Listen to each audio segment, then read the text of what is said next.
बिस्मिल्लाहिर्रहमानिर्रहीम। अस्सलामुअलैकुम। Muzammil voice official में खुशामदीद। एक दिन फारिस सर ने हमें मीटिंग के लिए बुलवाया और हमें बताया कि एक लड़की है जो जिस्म फरोश है। इसके 2 बच्चे हैं। इसका बाप मर चुका है, शौहर भी फौत हो चुका है। मेका ससुराल में भी कोई संभालने वाला नहीं। हमारी टीम में एक वकील साहब हैं, जनाब आदिल साहब, शेख मुफ्ती साहब हैं, इब्रार साहब और एक पुलिस इंस्पेक्टर आबिद रजा साहब। खैर, वकील साहब ने सवाल किया, फारिस सर, क्या हम इस औरत की मदद करने से पहले तहकीक कर लें कि वो हकदार है या नहीं? तो फारिस सर मुस्कुरा कर बोले, आप सिर्फ मदद करें इसकी, हम अल्लाह की रजा की खातिर कर रहे हैं। खैर, इस लड़की की बिना तहकीक किए टीम ने मदद कर दी। इस लड़की को 50,000 रुपए दिए, बाकी जो हो सका हस्बे तौफीक। याद रहे, इस लड़की ने फारिस सर इनके व्हाट्सएप पर राब्ता किया था। हम नहीं जानते थे वो कहाँ की है, वो सच बोल रही है या झूठ।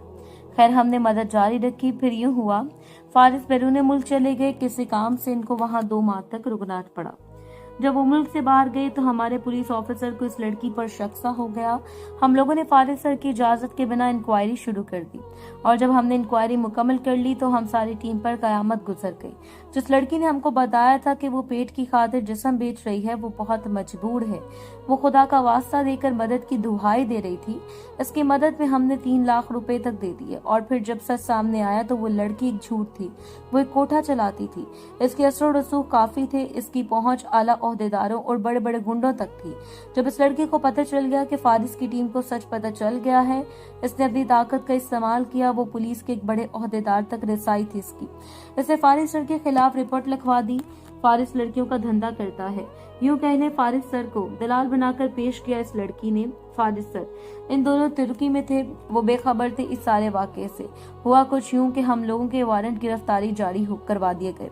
हमारी सारी टीम मुसीबत में फंस गई। हम फारिस सर को कॉल करते रहे, किसी तरह इनको खबर पहुंच जाए, लेकिन इनका नंबर बंद आ रहा था।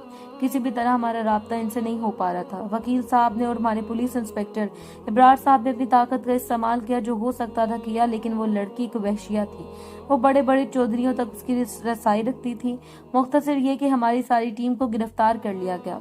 हमारी टीम में 4 लड़कियां थी, इनको भी गिरफ्तार कर लिया गया। हम पर बहुत से मुकदमे दर्ज हो गए। हम कुछ भी करने से पहले फारिस सर का इंतजार कर रहे थे। फिर किसी तरह फारिस सर को इत्तला मिल गई। वो इस रात इमरजेंसी पाकिस्तान पहुंचे। इन्होंने सुबह होते ही जैसे भी हुआ हमारी जमानत करवाई। फिर जब हमने फारिस सर को सच्चाई बताई तो वो आपदीदा हो गए। इस लड़की को सबक सिखाना जरूरी था, इसलिए फारिस सर ने अपनी ताकत का इस्तेमाल किया और जो भी हो सका इसके खिलाफ कार्रवाई की। लेकिन वो लड़की बुराई की बादशाहत में थी, इसलिए हमारे माशरे में हमेशा बुराई ही फतह याब होती है। खैर, इस लड़की ने माफी मांग ली, लेकिन इसने पैसा वापस ना किया।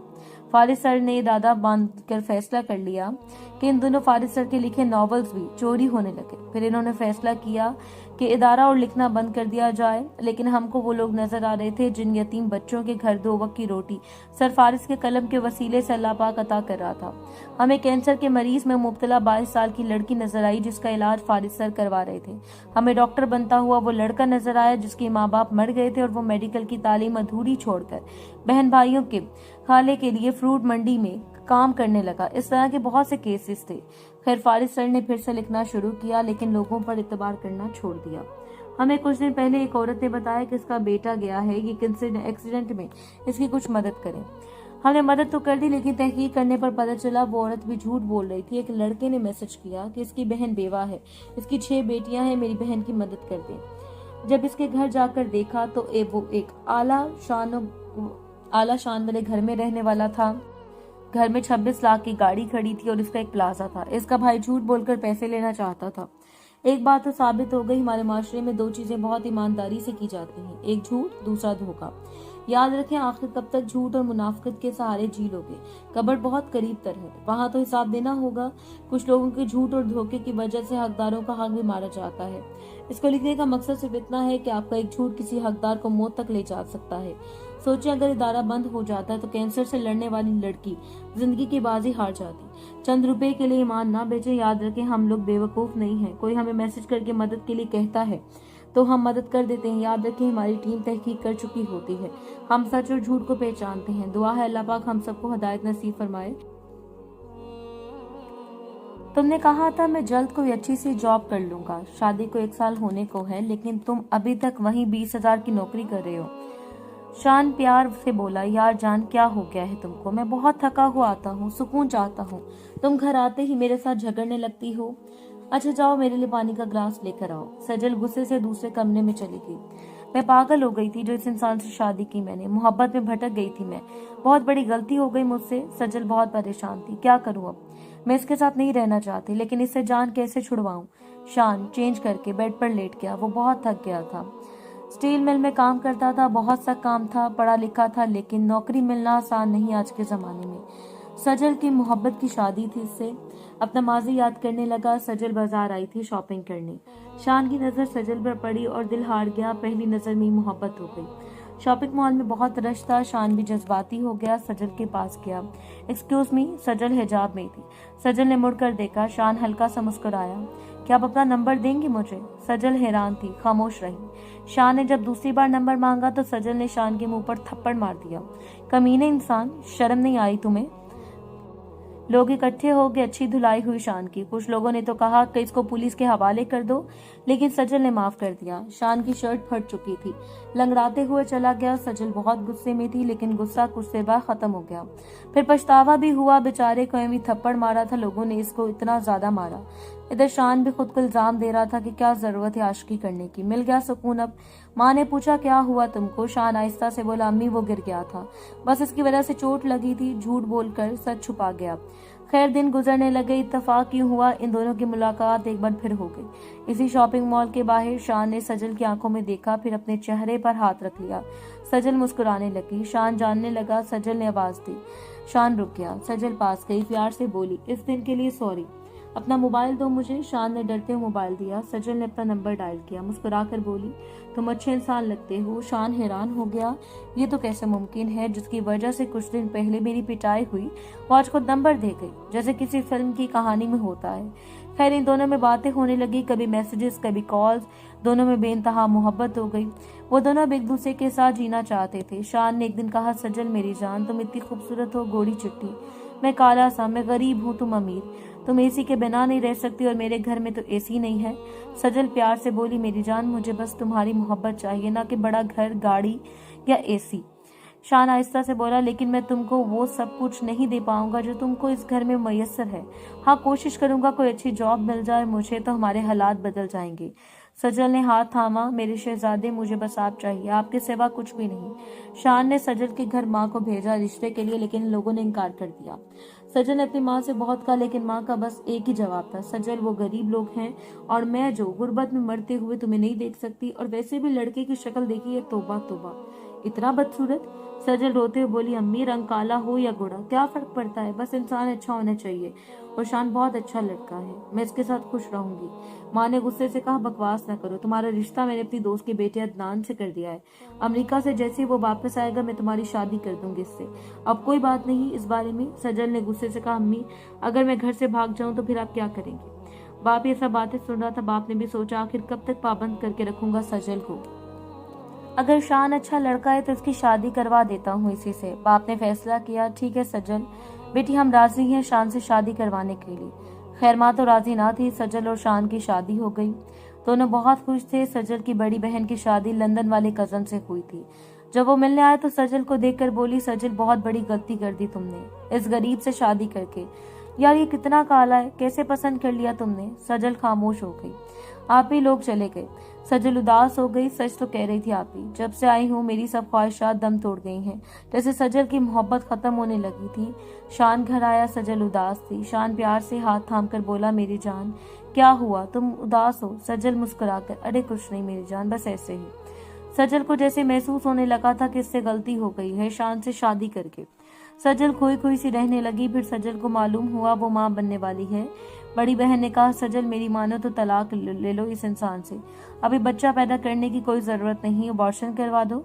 सजल को भी यही बेहतर लगा, अबॉर्शन करवा दिया। शान बेखबर था। दिन गुजरने लगे। सजल का लहजा जहरालूद होने लगा। शान मुस्कुराकर सजल का शक्ल लहजा बर्दाश्त कर जाता। सजल शान से कहती, यार तुम कितने बदशक्ल हो। शान मुस्कुराने लगता। फिर एक दिन शान को पता चल गया सजल ने अबॉर्शन करवा लिया है। दोनों में बहुत तल्ख कलामी हुई। बात यहाँ तक पहुंची कि सजल की माँ पुलिस लेकर आ गई और सजल को साथ ले गई और तलाक लेने का फैसला कर लिया। इधर शान की माँ भी दुनिया से चल बसी। शान अकेला भाई था, ना कोई बहन ना कोई दूसरा भाई। बाप बहुत पहले फौत हो गया था। अदालत की तरफ से नोटिस आ गया शान को। शान टूट गया। वो बहुत अच्छा इंसान था, बहुत प्यार करता था सजल से, लेकिन काले रंग और गरीबी से हार गया था। इधर सजल फिर हामला थी, 3 माह का हमल था। माँ ने कहा अबॉर्शन करवा दो, जान छुड़वा दो इससे। किसी न किसी तरह शान को पता चल गया सजल माँ बनने वाली है। शान अब बच्चे को नहीं खोना चाहता था। दूसरे अदालत में गए। शान ने बड़ी अदालत में सजल के सामने हाथ जोड़ी। सजल, हम सफर कोई गरीबी के नाम पर छोड़ जाते हैं क्या? सजल, मैं हाथ जोड़ता हूँ, लौट आओ घर, मैं तुम्हारे साथ जीना चाहता हूँ। सजल ने मूसा बनाकर कह दिया, ये तमाशा बंद करो, तलाक के पेपर पर दस्तखत करो और जान छोड़ मेरी। शान ने सजल की आंखों में देखा। सजल, मैं जानता हूँ तुम माँ बनने वाली हो, मेरे बच्चे को अब की बार कत्ल ना करना। सजल हैरान थी, कैसे पता चला इसे? शाह ने जज की जानिब देखा। जज साहब, मैं सजल को तलाक दे दूंगा, लेकिन मेरी एक शर्त है, सजल मेरे बच्चे को कत्ल नहीं करेगी। बच्चे की पैदाइश के बाद मैं तलाक दे दूंगा। सजल की आंखों में देखकर बोला, इस दुनिया में मेरा जीने का सहारा बच्चा है। जज ने फैसला सुनाया, बाप की इजाजत के बिना अबॉर्शन नहीं करवाया जा सकता। इसे सजल अबॉर्शन नहीं करवा सकती। बच्चे की पैदाइश के बाद तलाक हो जाएगी दोनों को। बच्चे की पैदाइश के बाद जब आप दोनों चाहो दस्तखत कर सकते हो। शान ने कहा, सर मैं इन पे यकीन नहीं कर सकता, ये मेरे बच्चे को कत्ल कर देंगी माँ बेटी, इसलिए बच्चे की पैदाइश तक सजल को मेरे साथ रहने की इजाजत है। जज ने कहा, ठीक है, लेकिन आप इनकी सब डिमांड पूरी करेंगे। सजल अदालत के फैसले पर शान के घर चली गई। शान मुस्कुराकर सजल की जानिब देखने लगा। अब आप आराम से बैठ जाएं, अब से मैं अपने बच्चे का खुद ख्याल रखूंगा। शान ने दूसरे दिन कमरे में एसी लगवा दिया। सजल की तरफ देखकर बोला, मेरे बच्चे को कोई तकलीफ नहीं होनी चाहिए। सुबह सुबह नमाज के वक्त उठा, जूस बनाया, सजल को पिलाया। उठो जूस पी लो। सजल ने इनकार किया, मुझे नहीं पीना। शान मुस्कुराया, आपको नहीं पिला रहा, अपने बच्चे की फिक्र है बस मुझे। रात 11 बज रहे थे। सजल फोन पर बात कर रही थी अपनी दोस्त से। शान ने मोबाइल लिया, सो जाओ, मेरे बच्चे की सेहत के लिए अच्छा नहीं है लेट तक जागना। सजल को बहुत गुस्सा था। शान हर तरह का फ्रूट ले आया, अपने हाथ से काट कर खिलाता। एक दिन खाना बना रहा था, हाथ काफी जल गया। सजल ने देखा, आगे बढ़ी। शान ने रोक दिया, सजल नहीं, अब हमें वो रिश्ता नहीं रहा, अब मेरा दर्द सिर्फ मेरा है। सजल खामोश हो गई। शान पास आया, सजल मेरी 10 दिन की बात है, अब बर्दाश्त कर लो मुझे, फिर तुम अपनी राह में अपने रास्ते। सजल खामोश थी। शान रात को सो रहा था। सजल ने देखा जैसे बहुत थकन हो शान के चेहरे पर। कितना ख्याल रखता है मेरा, दिन रात काम करता है, मुझे थोड़ी सी तकलीफ हो तड़पने लगता है। वक्त करीब आ गया था। सजल को दर्द सा होने लगा। अस्पताल ले गए। सजल को बहुत तकलीफ हो रही थी। डॉक्टर्स ने मुआयना किया, हालत बहुत खराब हो चुकी थी, ब्लड प्रेशर बहुत बढ़ चुका था। डॉक्टर्स ने कंट्रोल करना चाहा, लेकिन हालत बढ़ती जा रही थी। फिर डॉक्टर्स को फैसला करना था, माँ और बच्चे में से किसी एक की जान बचाई जा सकती है। डॉक्टर ने शान को बुलवाया और पूछा, फैसला आपका है, आपको बीवी की जान चाहिए बच्चा? शान पर क़यामत गिर गई थी। वो बच्चे को नहीं खोना चाहता था। डॉक्टर ने कहा, आपको जल्द फैसला करना होगा। शान ने सजल की जानिब देखा। सजल दर्द से तड़प रही थी। शान ने सजल के माथे पर बोसा किया। डॉक्टर साहब, मुझे सजल की जिंदगी चाहिए। जैसे सजल ने अल्फाज सुने, उसकी वो बेजान सी हो गई। शान रोता हुआ ऑपरेशन थिएटर से बाहर चला गया। वो अकेला बैठा हुआ था। सजल के बहन भाई माँ बाप सब दूसरी तरफ थे। शान उठा, सजल की माँ के पास गया। आंटी, हमें माफ कर देना, मैंने जाने जाने में आप लोगों को तकलीफ दी। सजल ठीक हो जाए तो मैं तलाक दे दूंगा। इतना कहकर शान चला गया। एक नर्स ने सजल की माँ से कहा, ऐसे मर्द भी होते हैं दुनिया में। डॉक्टर्स ने कहा था माँ या बच्चे में से किसी एक को बचाना है, और इन्होंने अपनी बीवी की जिंदगी का इंतखाब किया। बहुत किस्मत वाली आपकी बेटी। इतना कहकर नर्स चली गई। शान बहुत रो रहा था। अल्लाह, वो बस बच्चा मेरा सहारा था, वो भी ले गया। जैसे टूट कर बिखर गया था शान। तलाक के पेपर्स अलमारी से निकाले, दस्तखत किए, बेजान सा हो बैठा। शाम हो चुकी थी। दरवाजे पर दस्तक हुई। सजल और उसकी फैमिली थी। सजल ने देखा शान बेहाल सा बैठा था। सजल आगे बढ़ी, बच्चा शान की गोद में रखा। वो नन्ही सी पड़ी थी, बिल्कुल गुड़िया सी। सज्जल ने शान का हाथ थामा। शान ने, अल्लाह ने हम दोनों को जिंदगी बख्श दी, हमारी बेटी, अल्लाह का शुक्र है सही सलामत है। शान की आंख में से आंसू गिरा। बेटी के माथे पर बोसा किया। सज्जल ने तलाक के पेपर्स की जानिब देखा, कागज पकड़कर फाड़ दिया। शान, मुझे आपके साथ रहना है, मुझे आपके साथ जीना है, मुझे धन दौलत नहीं चाहिए, मुझे बस आप चाहिए, बेपनाह मोहब्बत करने वाला, इज्जत करने वाला। सबने शान से माफी मांगी, हम सब गलत थे। खुशियां पैसों से नहीं मिलती, एक अच्छा इंसान, एक अच्छा हमसफर जिंदगी को जन्नत बना सकता है। वो दोनों खुशी खुशी जिंदगी गुजारने लगे।